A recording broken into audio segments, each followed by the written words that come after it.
Ladies and gentlemen, yeah, it's another episode of On the Spot with me, Adesuwa, aka Miss Sunshine. And as you know, I'm not alone on set today. I have with me a very, very amazing young man. Yes, he was on the TV. I think that was like the most popular TV reality show in the whole of Nigeria last year. Big Brother Naija. I'm talking about Big Brother Naija. He is none other than Angel. How you doing? I'm fine. So I didn't call out your name because I actually want you to do it yourself. So Wow. My name is Angel Awotarigha. okay, that is sorry, I'm laughing. It's fine. It's a mouthful. It's a mouthful. Because you see that even the angel said, nah, call to a cutter. Yeah, it's like, there's a bigger name. We had to cut it to Angel. Yeah. Okay, how are you doing? By I'm the way? fine, man. How's that treating you? Abuja is fine. I mean, as well as a capital country too. Okay. I was giving you that look because I thought Yeah, I was about to say something, but I just, every Lagosian has one. I just wanted to respect. I just had to respect myself. Okay. Before they will catch me on the road. All right, now so before we get into the question proper, what have you been up to? All my life. No, like after Big Brother Naija and everything, what have you been up to? Oh, well, most recently, actually. Well, most recently, a lot actually. I dived into acting after Big Brother. I was also working on some projects at home, pet projects back in the Niger Delta. You know, that's the job boy I am. And I was focusing mostly on acting. I was on Tinsel, I was on a couple of movies, I was on Forbidden, a bunch of African magic shows.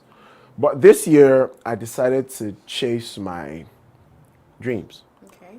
So I've gone back into technology and I've gone back to directing. So I'm back as a filmmaker, back behind the camera. I mean, I'm still in front of the camera every once in a while. You know, I'm on TV like once every 2 weeks. I think I'm on one thing or the other, you know. But primarily, I'm behind the camera now. I'm directing, working on a couple of movies, an animation, and a couple of stuff. Okay. I know you're a documentary filmmaker. I am. And then, yeah, you mentioned the whole tech thing. And I remember, like, watching you during Big Brother Naija, and then you also said something about trying to make a phone and everything. So Exactly. how is that going? Oh, yes. We have been waiting. Now, that's the most interesting part. Okay. I actually came to Abuja to finish the phone. Oh, really? Yes. Okay, so yes. how, like, what level is it now? How long do we have I built 2 prototypes last year. Okay. They both failed. The phone does something that no other phone in the world I heard you say that, like, does. every day. Okay, well, let me let the cat out of the bag. Finally. I don't know if I should be saying this on TV. Should. I don't know. You have to. You know, you but really got me excited. Yeah, the phone does something that no other phone on the planet does, okay. And I will tell you what it does when the camera goes off. But I'm working on the 3rd prototypes. In fact, the parts that we just sent from the US just arrived today. Okay. So hopefully the 3rd prototype will work. Okay. God's grace. And when it does, there will be a first from Nigeria. I'm waiting. I can't wait to cop, man. Yeah. It'll be nice. No, it's to be very affordable phone, very cheap phone. But it will just be. I was going to ask that part. Like, you mean that streets now? No, I want affordable stuff. You know, okay. We just have to keep it, okay.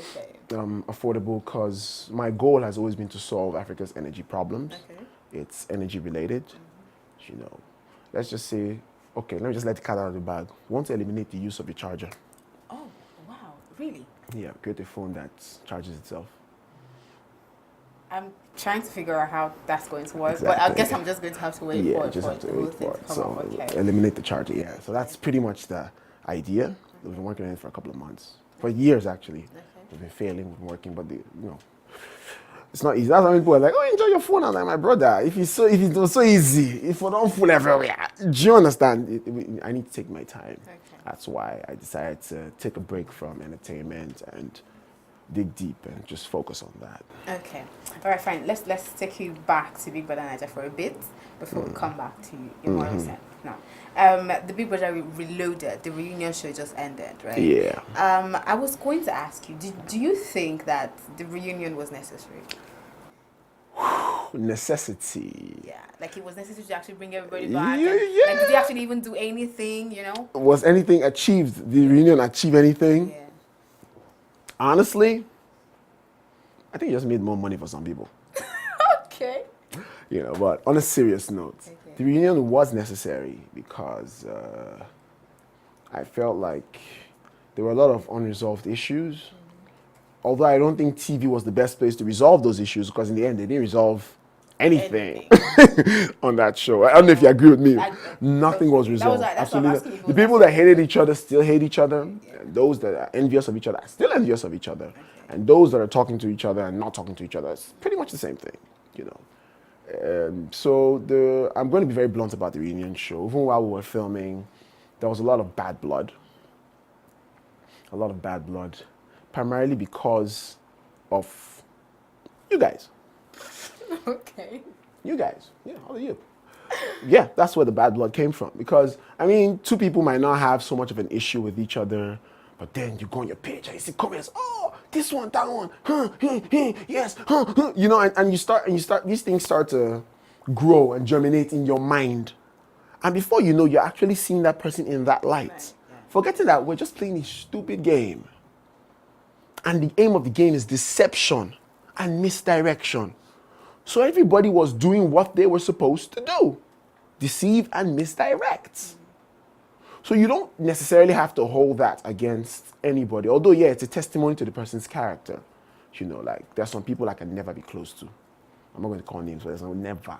Do you understand? Because, when you're locked up for a while, people tend to show who they really are.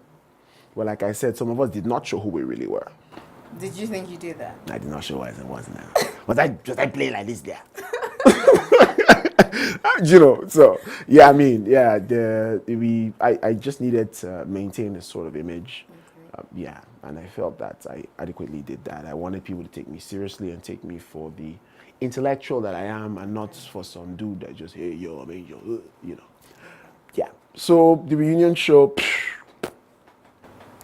Okay, so do you think or would you say there is anything that you wish you had known before you went on the show? The reunion show, the main Big Brother show? Big Brother show. Okay, this is going to be very, today I'm just in this scoop mode.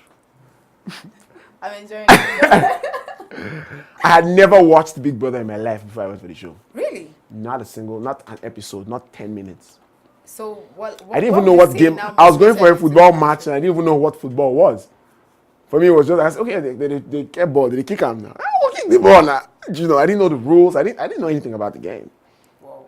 Yeah, I watched a couple of videos online when I was about to go into the house, but those are online videos. It's not the game itself. You're seeing mostly snippets, and it was hard to comprehend the game, Yes, I wish I was better prepared, I wish I understood more of the crowd psychology and everything. Okay. But it's all good because it's actually funny because I'm now trying to picture or imagine what actually motivated you to go to the show, since you haven't really seen any episode of the show, but you do know so much about the show. Yeah. So what now gingered you to say, I want to go for Big Brother Naija?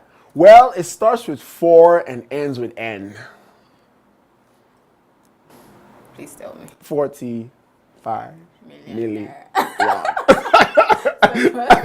But to be honest, I felt like it was an opportunity for me to let people see what I could do as a filmmaker, as a tech enthusiast, as a business guy. I just felt it was an opportunity for people to see Angel. Okay. Yeah, it wasn't really about the money in the sense, because I wanted the money, but I knew my chances of winning the money were dependent not on me, but on factors I had no control over, or I had minimal control over. So yeah, but it was the exposure primarily. Okay. All right. So let's come back to your more recent, your filmmaking and all of that stuff. How has it been going? Oh, it's been good. I haven't set up a studio in Abuja. Okay. I just set up a studio in Abuja. We launched it last week. Okay. Yeah, so I'm doing documentaries, films, commercials, weddings, and a whole bunch of stuff. So I think the Abuja market is a very nice market. The people here are more level-headed, and they understand what we're doing. Not as much as my Lagos people, because I still have a strong clientele in Lagos. But the Abuja people, I think they need to stop flying us in from Lagos and have some of us here, because they used to fly us in a lot, So yeah, we're here now, and we're hoping that we could serve people better. That's pretty much it. Okay, so but when you say documentary film, like what aspects do you really focus on? Because I know documentary film, like it's like a broad spectrum. Yeah, documentary films are big, you know. Documentary films are primarily non-fictional narratives. Yeah. That's documentary films. Yeah, I guess You know, so. non-fictional narratives. So we can do profiling for companies. Okay. Yeah, we could do projects, documentation. For instance, let's say you now, say, Madam, that you are now, you can be building one of your skyscrapers. You know, we could document it from planning to the opening. Yeah. So there is a record of the entire process Okay. forever. Okay. And you just have it in your archives there, so you can always refer to it. It's like evidence. Okay. So we worked with some major offshore brands, offshore companies. We go to their rigs, you know, we shoot for them. The documentaries are fun, but I hope that in the future I'll be able to do less serious documentaries, like do documentaries. Have you ever watched a Nigerian animal documentary before? No, I don't think I don't mean I know they exist, but I've not watched anyone. You know, but people who have strength for those kind of things. We would have that kind of muscle. They can't be filming frog. A frog will come jump, will come in slow motion too. Yeah. We don't have that kind of time. So I would love to film more like that. I love Nigerian culture, so I would actually love to document every major culture in Nigeria before I die. But do you think that Nigerians are very receptive to documentary, like filming processes and all of that stuff? No, not really. Because yeah, so how is that working for you, knowing that you have that kind of setbacks and all? Well, the truth is, people never really know what they want until you give it to them, until you show it to them. I believe that Nigerians are evolving. The country is evolving. The way we see things are evolving. Africans generally do not document. If you study our history, besides the Egyptians, Yeah. we handed down traditions orally. We used to tell stories. Yeah. That's how we documented things. But you know that experiment where they say you put 10 people and you whisper something to the first guy, say, by the time you reach the last guy, my brother, the story don't change. Shongo don't change to Superman. Yeah. And Superman went to the bush and like, we know where this world come from. So that's the problem with our oral tradition, you know. But people from the West, they were more of into, they used to write. You know, even before writing was invented, before the Egyptians circulated papyrus and the rest, they used to carve on stone tablets. Yeah. You know, so that's people in the East, but you get my point. So the records were more accurate. That's why you have books like the Bible, the Quran. These were written by people thousands of years ago. And because it was not handed down by mouth, you have the exact context, the text in context. Yeah. If you get my meaning, Yeah, you have the text in context and everything is there as the original author intended. Yeah. So I feel like Nigerians, we need to document things more because they say he who does not know his past is doomed to repeat those mistakes. For instance, now, I'm going to digress a bit. There are a lot of people in Nigeria who are clamoring for secession, war, this, that. My brother, I'm a Naija Delta boy. The Civil War hit us hardest. We don't want war. Were you there during this? I wasn't there, but I'm a student of history. Okay. The evidences are there. Some people, for my friends, their grandparents were buried alive. Yes, it was not a nice experience, the Biafra War. They always sugarcoat it. If our grandparents start telling you of their deals, you will know that this whole insurgence in the north is just rubbish. The war did not reach the north now. They've seen war. Do you understand? So history, Nigerians have to understand history is a part of the future. If you do not understand the past, you will keep reinventing the wheel. Okay. All right. You get my point? Yeah, I guess, If you don't understand, they don't build tire. I mean, on the tire day. But because you don't know how they carry build tire, you now they hustle to invent tire. When you're supposed to invent something on top of the tire. I get it. That's it. All right. So you're a creative person, and I know that people who are creative usually have some kind of creativity block, or So what do you do when you feel creatively sad? I play Mortal Kombat. And then you punch one or two people, and I'm a mixed martial artist, so I go out and I hit some people, punch, kick people, not on the street or in the ring. I go, I punch, kick people, and after a while, or I run. Okay. You can run. Running is always very good. If you're having a block of any kind, you run. Okay. By the time you run from like here, go airport, they're all right now. And your heart rate is like up. It sends, what let me not go into the chemicals that are being released. But there's just a lot that goes on when you run. When you run, it's the feeling is almost equal to the same feeling when you have during copulation. Okay. Yeah, it's almost the same hormones that are being released. So yeah, and it opens your mind. It gives you this new perspective. Then creative people, you have to learn to spend a lot of time alone. Okay. All right, so let's get into more random things now. I'm going to ask you a question, like a would you rather question.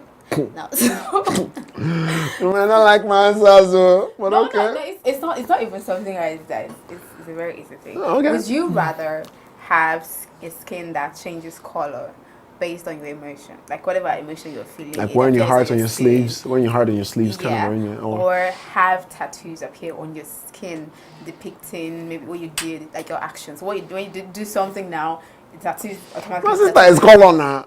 So if I'm doing menage a trois up and down, then it will just have drawings of three people on my skin. Oh no! Where this guy come from? So look at neck.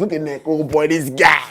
Bad guy. You know, but I'd rather have the color. I mean, if I'm feeling embarrassed, you just see pink or one thing, it's feeling embarrassed. You don't know why I'm embarrassed. I would rather have colors, skin. Okay. Yeah. All right. So another random question: if you would wake up as a girl tomorrow, what would be the first thing you would do?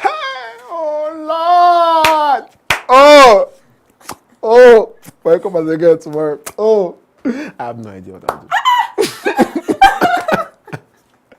I have no idea what I'll do. I've been waiting patiently for that. I'm honestly, absolutely have no idea. I've never thought about being a girl before. Next question? I was so I was okay. I was really good. I'd be a very awkward girl because I'd be like this and a girl. So nah, I'm really an awkward guy. I'm not awkward girl. If I wake up as a guy tomorrow, I think the first thing I would do is try to pee. Oh yeah. That is good. That's a good one. That's a very good one. I really wouldn't know. Oh, yeah. Trust me, it's a good one. It's a whole different experience. It's fascinating to us every morning. It's new every morning. Nobody ever told me that. Oh yeah, well, you've been told. Okay, all right. Back to your filmmaking. What is the one thing, or what do you usually have to compromise as a documentary filmmaker in Nigeria, or as a filmmaker in Nigeria? What do you usually compromise? Well, primarily, what I'm about to say is very cliche and just overflogged, but you always have budgetary constraints. Okay. For when it comes to my fictional narratives, I do more of fantasy, sci-fi, like the films I'm working on now, the Angel Chronicles about angelic activity, My films are usually very above board, and with budgetary constraints in terms of the skilled labor is not even there to hire. Oh. That's one. Okay. The few people that can manage to meet up because of that gap that they have to fill, then the money that they're calling for you, I'm like, yo, most of these things I can do it myself. Or it's not like, it's just that, a tree doesn't make a forest. So if I had a better budget, I'd probably, just give them, how much do you want? 200 million, take it now. It's not, it's just 200 million, That's the major thing. Then the second challenge I'm having is the taste of the audience. Okay. Yeah, the audiences have been fed certain things. For instance, now there's an evolutionary trend in Nigerian movies. There was a time when every Nigerian movie had to be a romance movie. That was what was selling. Okay, even the slapstick comedies weren't doing so well. Just a few. You just had Aki and Ukwa and the Weird, a couple of them. Yeah, but it was the romance movies: Cry for Love, Die for Love, Life for Love, High for Love, Love for One, Love for Two, All for Love. There was that phase. Now it's weird ass rom-coms, romantic comedies with slapstick comedy. That's what's reigning right now. I'm not a comedy filmmaker. I don't see the point in making comedies because I feel like, as much as comedies are very difficult to make, I feel slapstick is not the way to go because it does not, at the end, it does not add to the viewer. Okay. And because I'm a non-fictional filmmaker, primarily I'm a documentary filmmaker, I always make sure that everything, any film, any product I make educates the next person. And most slapstick films, no offense, do not add anything to the viewer. You're laughing, you come out of the cinema hall, but you didn't take anything home. Okay. So talking about the whole comedy or slapstick comedy and all that stuff, what movie do you think would be a disaster to make a sequel of? A Nigerian movie right now? Yeah. Is it? Are we talking about Saba movies or Anyone. the normal movies then? Anyone. Spider Girl. Which one is Spider Girl? It's about Spider Girl. I haven't watched it either. I saw the trailer. It had like a 5-minute long trailer. It was like a summary of the movie. I'm the Spider Girl. It was horrible. Wait, is it like Spider-Man kind of movie? Oh yeah, she was beaten by a spider in the bush, and she was swinging on the bush. And you not seen Spider Girl? Please watch Spider Girl. I recommend it. Watch Spider Girl. But don't make a sequel. I'm already laughing because I'm trying to picture. Nah, man. Nah, You not seen Spider Girl? No. No, you're sleeping on a bicycle now. Not to the crash of bicycle now. What's all this now? Okay. Another question. You as a filmmaker in Nigeria, I feel like we really do not have so many female in the industry, like the filmmaking industry. Why do you think that is? Well, generally that's a misconception because we have a lot of females in the filmmaking industry. We just don't have a lot of female directors. Okay. When it comes to producers, the females are at least 35%. That's a very large amount, and it's growing daily. Why? Because I hate to admit it, but ideally females are more competent when it comes to being producers. When you say competent, what do you mean? They know how to dot their I's and cross their T's. Okay. Being a producer, you're seeing the project from start to finish from the back end in terms of spending and time management. The director, you see the entire project from the front end in terms of storytelling. Okay. Yeah. So women are more efficient as producers right now, but there are a lot of female directors. I mean, a couple of people. You have Kemi Adetiba. Yeah. You have what's this my friend's name again? I have plenty. If I know so many of them now. The names are skipping. I have a lot of female directors as friends. Producers. You have people like Queen Martins. They're doing great work. I mean, she's produced 2 of the biggest movies ever in Nigeria. You've not heard of her, Queen Martins. Yeah, she did Chief Daddy. She did, yeah. So there are a lot of them. It's just that things like editing and cinematography, women don't generally show interest in that. It's probably because they're afraid it's a man's job or stuff like that. And to be a very good director, you must understand editing and cinematography pretty well. Exactly. Yeah, so that's the reason it seems as though there are not a lot of female filmmakers, but they actually are. Okay. All right, one quick last question before I let you go. It's actually a random question. Would you rather be the worst player on a very great team or the best player on a very horrible team? My best in the horrible team, my brother. Because they go buy me, come out. See, it's not me to get me the worst. If I'm the worst in Barca, they will sell me. Do you know why? Because I don't even see match to play. I'm always on the bench. Sometimes I want to be like, why are we paying this guy XYZ amount of pounds when this guy does not even play? He's not an asset to the team. He's a space holder, placeholder. We can get somebody cheaper. Okay. But now when I'm in one team like Wayang United, and they do Lego van and they spin for air like some Jet Li shit. And some scouts will come for Europe and like, that guy's good. Even though I feel the local champion, we know fish shine for Europe. Exactly. But see, they'll still carry me go Europe last. And the money they'll pay me, at least my pay will still be sustainable. Or I'll come become the other guy, the worst guy for a big team. This guy is just so Nigerian. I wasn't expecting. I was thinking you go, okay, I think that the team is great and I'm cool and all. Forget that team, my brother. That's what we do. Totally Nigerian. You're just so Nigerian. Thank you. That's a compliment. Oh, okay. Yeah. I'm Nigerian. Okay. In case y'all didn't know, I'm Nigerian. All right, thank you so much for coming on the show. It's such a pleasure to have you. But before you go, can you quickly call out your social media handles? Yeah. Follow the boy if you like on Instagram, Twitter, everywhere actually at Angel the Brand. You know, so we like books, so we spell them properly. ANGELTHEBRAND. And on Facebook, my name Angel Awotarigha. Look forward to chatting with you or whatever. And you can follow me on Instagram at PHYC. That's 5. Thank you so much for sticking with me. Do not forget to follow us on all of our social media platforms. This is all that is on the scroll bar. Till I come your way next time, I'm still Adesuwa, aka